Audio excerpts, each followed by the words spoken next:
Hi guys, welcome to Pakistani family reaction में। उम्मीद करता हूं आप सब खैरियत से होंगे, जाओगे, खुश होंगे, आबाद। मेरा नाम मुजाहिद है यार। भाई साहब, भारत की वजह से बांग्लादेश की सारी फैक्ट्रियों ने आज क्लोजिंग का कर दिया है ऐलान। क्लोजिंग का ऐलान भाई साहब, भगदड़ मच चुकी है बांग्लादेश में। भाई सारी कंपनियों ने बोल दिया है कि हम क्लोज करने जा रहे हैं अपनी फैक्ट्री। ये क्या बन गया हो? इंडिया ने ये क्या कर दिया उधर यार? देखो ना भाई साहब, भारत ये तो रोडों पे आ जाएंगे सारे। वही ना भाई साहब, वहां से समझो अब लाखों लोग इस टाइम बेरोजगार हो चुका है। वहां पर कल सुबह से अब कोई भी फैक्ट्री ओपन नहीं होने जा रही। वॉच करते हैं, जल्दी से देखते हैं भाई, कोड ऑन करते स्टार्ट। ने भारत के साथ जुड़े 3 जमीनी बंदरगाहों को पूरी तरह बंद कर दिया है और एक और पोर्ट को सस्पेंड कर दिया है।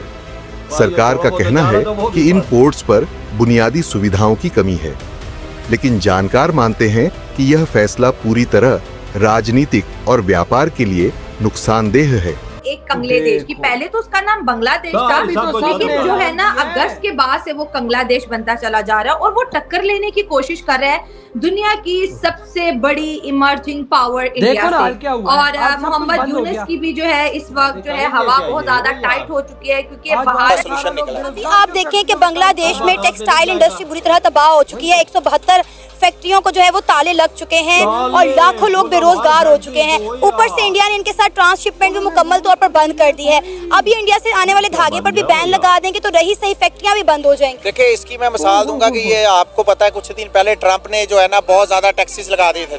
करोड़ों डॉलर की कमाई इसी से होती है और भारत से जो यान आता है वो सस्ता भी है, क्वालिटी में भी बेहतर है और हजारों फैक्ट्रियों की लाइफलाइन है। लेकिन अब जब बांग्लादेश ने यान की सप्लाई पर बैन लगा दिया है तो वहाँ की हजारों फैक्ट्रियां बंद होने की कगार पर आ गई हैं।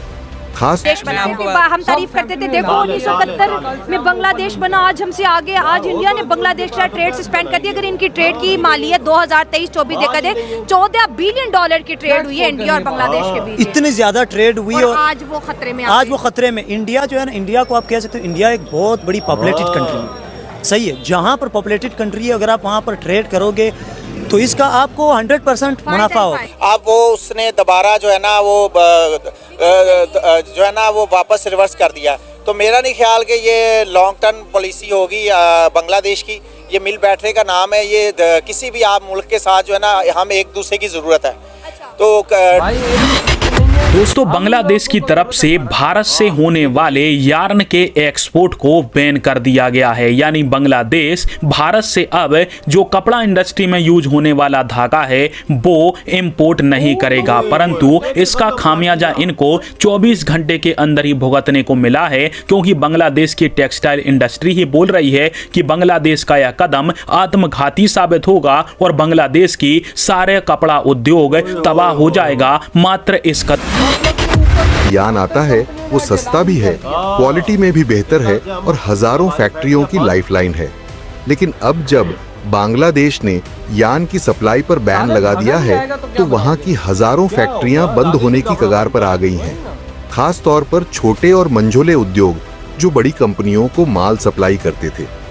बांग्लादेश के बड़े व्यापारिक संगठन भी इस फैसले के खिलाफ हैं।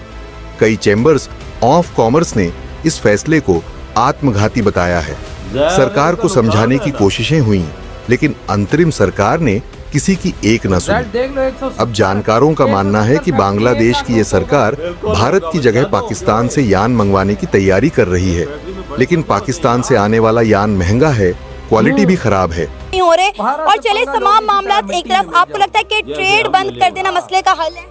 ट्रेड जाहिर सी बात है कि जो उनकी सिटिंग गवर्नमेंट है उनकी अपनी पॉलिसीज हैं, उन्होंने उसको कंटिन्यू करना है। अगर वो उसके साथ करेंगे तो जो भी बैठा है सिटिंग में, जो यंगस्टर है, वो यही उनकी सोच होगी कि ये वही पॉलिसी जो आप सिटिंग है वो भी इंडिया के एमा पे जो इंडिया चाह रहा है वही करना चाहिए। इसका जो भी है वो टेबल टॉक है।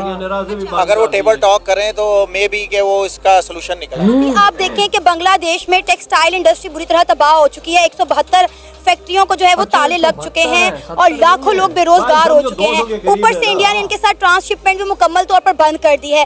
अब ये इंडिया से आने वाले धागे पर भी बैन लगा देंगे तो रही सही फैक्ट्रियां भी बंद हो जाएंगी। देखिए, इसकी मैं मिसाल दूंगा कि ये आपको पता है कुछ दिन पहले ट्रंप ने जो है ना बहुत ज़्यादा टैक्सेस लगा दिए थे।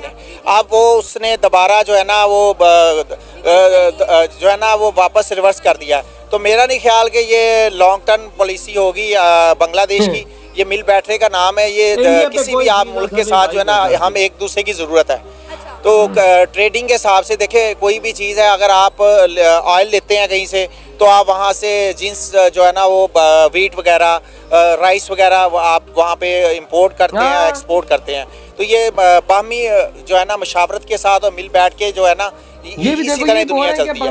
मेरा नहीं मसला कि ये इसका हल है कि आप ट्रेडिंग बंद कर दें। ट्रेडिंग बंद करना इसका जो है ना वो सोल्यूशन नहीं है। राइट सोल्यूशन यही है कि आप जो है ना इसको टेबल टॉक करें और जो अपनी जो शराइत हैं वो उनके सामने रखें और उनकी शराइत उनके साथ, और जिसकी वजह से जो है ना ये बेरोजगारी का जो मामला है इसको जो है ना खत्म हो सकता है। सर, बांग्लादेश जो है वो इंडिया को छोड़कर पाकिस्तान की तरफ देखता है। आपको लगता है कि पाकिस्तान उस तरह से बांग्लादेश को सपोर्ट कर सकता है जिस तरह 1971 के बाद इंडिया ने बांग्लादेश को किया? देखिए, मैं समझता हूँ कि ये बहुत ज़रूरी है, दोनों ममालिक के लिए ज़रूरी है। आपके शायद इल्म में हो कि जिस तरह के बिजली महंगी थी और हमारा जितना भी कराची का जो इन्वेस्टर था उन्होंने सबने बांग्लादेश में जाके अपनी जो है ना वो प्रॉपर्टीज खरीदी हैं और वहाँ पे जाके मिलने लगाई हैं। और हम तारीफ करते थे, देखो 1971 में बांग्लादेश बना, आज हमसे आगे। आज इंडिया ने बांग्लादेश का ट्रेड सस्पेंड कर दिया। अगर इनकी ट्रेड की मालियत 2023-24 देखा जाए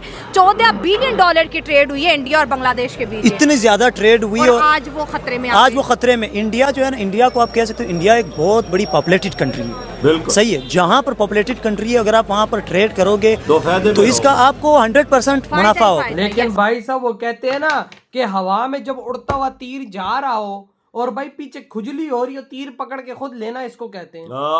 और भाई देखो 172 कंपनियों ने आज ऐलान कर दिया है कल सुबह से हम लोग अपनी फैक्ट्रियां नहीं खोल रहे यार। तो जो उसमें काम करने वाले लाखों लोग हैं वो क्या करेंगे? यूनस के बच्चे वो आके भाई साहब तेरा तुझे पिछवाड़े से पकड़ के ना तुझे तेरी धोती से पकड़ के रोड पे घसीटेंगे यार। वो 1 लाख 1.5 लाख बंदा नहीं रोड पे निकलेगा तो क्या, उनके घर चूल्हा नहीं जलेगा तो क्या होगा? भाई साहब वहां पे खुद सोचो, भारत के एक स्टेप ने बांग्लादेश को पागल कुत्ता बना दिया। पागल कुत्ते की तरह कभी इधर भागता है, कभी उधर भागता है, कभी क्या कर रहा है तो कभी क्या कर रहा है। यार देखो, फैक्ट्रियों का माल बनाएंगी, जब वो बाहर जाएगा नहीं तो वो माल कहाँ जाएगा? बिल्कुल उल्टा तो उनका पैसा है भाई साहब, वो तो बर्बाद हो रहा है। उन कंपनियों ने भी बोला कि अब कल सुबह से हम कंपनी नहीं खोल रहे भाई, बंद। भाई लोगों को बोल दिया बंद भाई, आप तो हमारी कंपनियों में आने की जरूरत नहीं है। जब अगर यूनस जब तक भारत के कदमों में गिर कर अलाउ नहीं कराता दोबारा भाई शिपमेंट इंटरनेशनल, तो तब तक भाई यह कंपनियां नहीं खुल सकती। 172 यार कम तो नहीं है ना वजह, 1 2 4 6 भाई साहब ये पूरे देश की कंपनी है। कोई 20-25 रह गई होंगी, वो भी चल रही होंगी, जो स्टॉक होगा उसके बाद भी खत्म, तो बंद वो भी। यार इंडिया ने सारे रास्ते ही बंद कर दिए। इंडिया ने एक्सपोर्ट, समुद्री रास्ता, हवाई रास्ता सारा बंद कर दिया। 4 पोर्टों से उसका रास्ता कट कर दिया। भारत ने बोला यार मतलब कि हमारे पास सिस्टम नहीं है मैनेज करने का, भी मैं अभी तक तो मैनेज हो रहा था। लेकिन भाई सीधी सी बात है, ये यूनस को फटकार है कि बेसाले भाई साहब तू उड़ता हुआ तीर अपने आप में ले लिया, क्योंकि पंगा ले लिया इंडिया से। भारत के थ्रू से ये प्रॉफिट कमा रहा था, फिर भारत को यहाँ आके दिखाता है। मेरे भाई टैक्स भी इंडिया नहीं लेता था, मुफ्त में जा रहा था, फ्री टैक्स था। फ्री टैक्स था। कितनी बड़ी छूट और देखो ना अभी वहीं की कंपनियां तभी तो हिल चुकी हैं। वो बोल रही है कि ये यूनस ने किया क्या है, ये यूनस ने क्या किया है। ये देखो असल मसला है, यूनस को भी समझ नहीं आ रही मैं क्या करूं तो क्या करूं। जो पीछे से इसको लगाता है वो काम करता रहता है। वही ना भाई, किधर चाइना की गोद में बैठ जाता है, किधर पाकिस्तान की गोद में बैठ जाता है। पाकिस्तान यार हमारा तो नाम ही ना लो ना, हम तो थूका हुआ चाटते हैं। जिन बांग्लादेशियों की वजह से हमारे 93,000 आर्मी सोल्जर्स की पतलूने उतरी, आज उन्हीं को हम मुंह लगा रहे हैं। मैं कहता हूँ थू है हम पे कसम से। ओ यार वजह ऐसा थूका हुआ तो कोई कुत्ता जाके नहीं काटा जो हम काम करते हैं। भाई साहब हमें थोड़ी शर्म आनी चाहिए, उनको तो मुंह ना लगाएं। बिल्कुल उनके करीब तक ना जाएं, क्योंकि उन्होंने हमें चपेड़े मारी है ना, समझो चपेड़े मारी हैं, फिर भी देखो उनको मुंह लगा लिया। देखो भाई भारत ने पूरा बांग्लादेश डिस्ट्रॉय कर दिया। बिल्कुल, ना गोली चलाई, ना बंदूक चलाई, ना मिसाइल चलाया, ना राफेल उड़ाया, सिर्फ भाई चुटकी मारी और पूरा बांग्लादेश तबाह। यार 172 फैक्ट्रियां ताले बजा, सुबह काम पे कोई मजदूर नहीं आएगा। वही ना, तो भाई आपका क्या थॉट है इस बारे में? इधर ही बुढ़ो तुम